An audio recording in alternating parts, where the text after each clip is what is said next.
All right, let's get into Avax's Tokenomics. That is the native token for the Avalanche blockchain. All right. And God, here we go again. And we're going to talk about its transactions, the burning, staking, supply, inflation, minting, all these things. Tokenomics is extremely important for the price of the actual token. Basically, price of an asset is very simple. It is the correlation between supply and demand. If supply remains the same and demand increases, price goes up. If demand remains the same, supply increases, price goes down. This is not financial advice. Do not take anything I say and invest your money accordingly. Do your own research. So this is from the Avalanche developer documents. It states that Avax is the native utility token of Avalanche. It's a hard cap, scarce asset that is used to pay for fees, secure the platform through staking, and provide a basic unit of account between multiple subnets created on Avalanche. Utility. Avax is a capped supply of 720 million. In the Avalanche ecosystems, that's used to power the network. Avax is used to secure the ecosystem through staking and for day-to-day operations like issuing transactions. Avax represents the weight that each node has in network decisions. No single actor owns the Avalanche network, so each validator in the network is given a proportional weight in the network's decisions corresponding to the proportional of total stake that they own through proof of stake. An entity trying to execute a transaction on Avalanche pays a corresponding fee, commonly known as gas, to run it on the network. The fees used to execute a transaction on Avalanche is burned or permanently removed from circulating supply. Tokenomics. A fixed amount of 360 million Avax was minted at Genesis, but a small amount of Avax is constantly minted as rewards to validators. So basically this is proof of stake. There are validators who validate transactions using a node, and they are rewarded and minted small amounts of Avax. And there are also delegators, which you could be a delegator. You could also be a validator if you have over 2,000 Avax. But basically what this is saying is the very beginning, there was a minting genesis of 360 million Avax. There is a capped maximum supply of 720 million Avax. So basically it can double. I'm going to get into the current circulating supply and go over how much Avax has inflated since its genesis. So if we look here, Avax is currently at a price of $40 per token. Their market cap is 14 billion, almost 15 billion, $14.8 billion. And it states here how many Avax that is. That's 367 million Avax. So if the Genesis block was 360 million and we're only at 367 million, the blockchain was formed in 2020. That's 4 years. As of this point, the coin has inflated over the last 4 years about 2%, from 360 million to 367 million. That, to me, as a Avax holder, I am holding Avax. I'm very bullish on Avax. That's a great sign, because as supply goes up, demand has to equally go up to keep the price the same, or demand has to increase the amount that supply is increasing to drive the price up. So what's also great about this is you can stake your Avax tokens, and you're going to actually be getting a percentage. You're going to be getting yield on your tokens while the total supply is not inflationary. It's not going up. Well, I'd say the supply is technically inflationary. So it states here, an entity trying to execute a transaction on Avalanche pays a corresponding fee known as gas. This is common with all blockchains. There is a gas fee to operate, validate, and finalize transactions to run on the network. The fee is used to execute a transaction. The fees used to execute a transaction on Avalanche are burned. So in other blockchains, a lot of times those fees will also go to the validators, but on Avalanche, those fees are burned or removed from circulation. So you don't have that same inflationary effect. So if you are enjoying this content, please smash that like button, leave me a comment, let me know what you think about these tokenomics, let me know what you think about this information, hit that subscribe button. I am going to be giving away 5 Solana tokens to one of my subscribers when I reach 1,000 subs. So hit that subscriber button if you want a chance to receive some SOL. So this is just some basic stats here. Transactions in the last 14 days, 16.86 million transactions in the last 2 weeks. Also, at the end of this video, I'm going to show you guys some pretty awesome, very bullish, amazing metrics that I found. I'm just kind of throwing it in at the end. So stick around and you'll kind of see what's going on: transactions, gas fee usage, wallet addresses, all these things. But right now, currently, we're talking about tokenomics. So this is from the Avax white paper. This was written back in 2020. This is all the basic information. This is the token white paper. So these are the key properties to the Avax token. The resources spent by a validator for staking are proportional to the validator's total stake. So basically, if you stake more, you don't get more in percentage, but you're going to get an equal amount based on how much you stake. The rewards accumulated by a validator for validating are proportional to the validator's total stake. Since Avalanche is leaderless, there's no rich get richer compounding effects.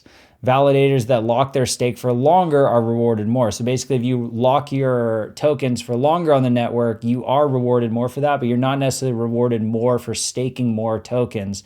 Like, you're not going to get 15% for staking more tokens, and someone who stakes less will only get 10%, such and such. Everyone's basically getting the same amount unless you stake for longer periods of time or shorter periods of time. This is one thing about the Avalanche blockchain that is a little bit not user-friendly, because you basically pick the duration of how long you want your tokens to stake instead of just staking and letting it go, and then you can unstake it. You could have to pick 2 weeks, a month, 6 months, such and such, and then it unstakes. You have to go back and restake it. So it's a little less user-friendly. And when you do stake your Avax tokens through a wallet, decentralized wallet on the network, if you delegate them, they are locked until the period in which, until the end of that period of how long you're staking it for. Validators are incentivized to stay online and operate correctly, as their rewards are based on proof of uptime and proof of correctness. There's no slashing to validators like on other networks, but they are rewarded for acting in good faith. Avax is a capped supply token with a maximum cap of 720 million tokens. While capped, Avax is still governable. The rate at which the maximum cap is reached is subject to governance. Fees are not paid to any specific validator. Instead, they are burned, thus increasing scarcity of the Avax token. So that part's really important. However, with anything, any of these proof of stake, any of these blockchains where there's governance, that means that validators can vote to change the way the network operates. So it is possible that these things could change in how the fees are burned, how inflationary it is. So it says here, reward rate is an important parameter that affects any currency, whether digital or fiat. Unfortunately, cryptocurrencies that fix this parameter might face various issues, including deflation or hyperinflation. In that end, the reward rate will be subject to governance. Basically, it can be changed based on voting of the validators. Within pre-established boundaries, this will allow token holders to choose the rate at which Avax reaches its capped supply. So basically at this point, we don't really know when it's going to reach its capped supply. Looking at how much inflation has happened over the past few years, seems like it's going to take a while, but so far I would say this burning mechanism has been really effective. Here, staking amount denominated in Avax. This value defines the minimal stake required to be placed as bond before participating in the system. The default value of Genesis will be 2,000 Avax. So you need 2,000 Avax tokens to become a validator. However, you can delegate, which is basically staking. You're adding your tokens to another validator's pool, and you're going to earn rewards for that as well. The minimal amount of time required for a node to stake into the system, the default value of Genesis will be 2 weeks. So that's still the case. It's 2 weeks is the minimal amount you can stake. The maximum amount of time a node can stake, the default value of Genesis will be 52 weeks.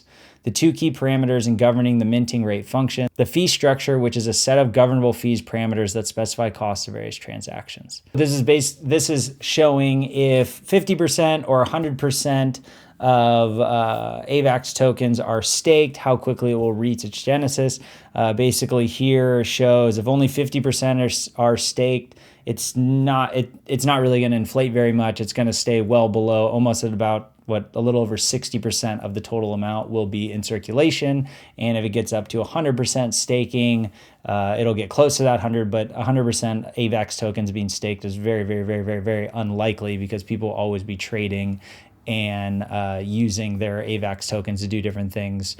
Transactional costs. All the transactions on Avalanche are not the same amount of gas or fees. In Avalanche, transaction fees differ depending on the type of transactions. Instantiations of new networks carry the heaviest fees. In contrast, other types of transactions, such as simple payments of Avax, carry very little fees. For other subnets, transaction pay fees in the subnet's native token, as well as some amount in the Avax token. So something that's really important with Avalanche is there are all these subnets. There are many different subnets that are basically different blockchains that are kind of its own blockchains, has its own governance, own tokenomics, own token, everything, but they operate in correspondence with the main Avalanche chain, or they're on the Avalanche network. All right, so this page here basically just shows you how much Avax has been burned.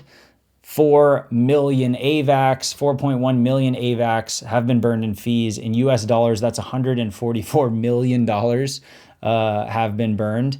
But that basically should bring value back to the holders, because otherwise that would have been inflation on the supply and it would have devalued the holders of Avax tokens. So I just kind of want to compare Avalanche to some other layer 1 blockchains in terms of their inflation. Now, Ethereum has very interesting inflation here. So basically with Avalanche, it's been about a little over 3 years. 2020. So if we look back here at 2020 of Ethereum, we were at 108 million tokens. And then it was in, what was this, end of 2022, basically the governments changed the way the inflation worked, supply worked, and they created a fee burning mechanism as well. So since then, Ethereum basically has been deflationary, which I think is really good for the holders of Ethereum, because the supply is going down and the assets becoming more scarce. And basically Ethereum is designed in a way that the more transactions happen, the more fees are burned. But it does have its scaling issues and such and whatever. But just to compare, 2020, we're at 108 million, now we're at 120. So the inflation of Ethereum actually has not been too immense as well since 2020. Ethereum basically in the past 4 years has inflated by about 10%, which is not very much. It's quite good actually. Let's take a look at Solana. So here's Solana back in 2020. 2021, 261 million tokens. Now we're at 437 million tokens. We're looking at an inflation of about 40% for Sol, so quite a bit greater than Avalanche's basically 2%. And I'm using Masari here to check these inflationary stats, the supply. Cardano, here we go. 31 billion up to 35 billion. We're looking at about 11% inflation for Cardano over the past, say, 3 years. So yeah, Avalanche, I would say in terms of inflationary, next to Ethereum, they implemented the fee burning aspects, but Avalanche I really like in that form, or I really like Avalanche in that way, and the Avax token. Now, let's get into some of these crazy stats that I found. This is all from, this is subnetworks.avax.network. So over the past year, Avax has been floating between 2 million and about 1 million transactions per day. This here in December was our most recent price run up in Avax. It's when it went and shot up basically from about $10 up to the $30 range. And we got up to 7 million transactions in the day. That's quite awesome. The blue line here is showing you all of its subnets, and the red line is showing you its main C chain. That is a subnet, but it's basically the main chain that transactions happen on Avalanche. When you send Avax, it's basically going to be on the C chain. Okay, now look at this. So max transactions per second in the last week was 278 transactions per second. Transactions in the last week, almost 11 million transactions in the last week. Look at this daily gas usage. Daily gas usage is just going up, which is good. Unique contracts deployed. Look at the unique contracts. This is amazing. So unique contracts, cumulative count, 268,000 contracts. We've just been going up and up and up since inception. That's the direction we want to see in our charts here. Unique senders is going up. Unique contract deployers just going up, up, up. 46,000 contract deployers. Block count, all this information is on the up. Contracts being executed, transactions going up, block counts going up, huge amount of transactions, a lot of network activity, and that's basically it.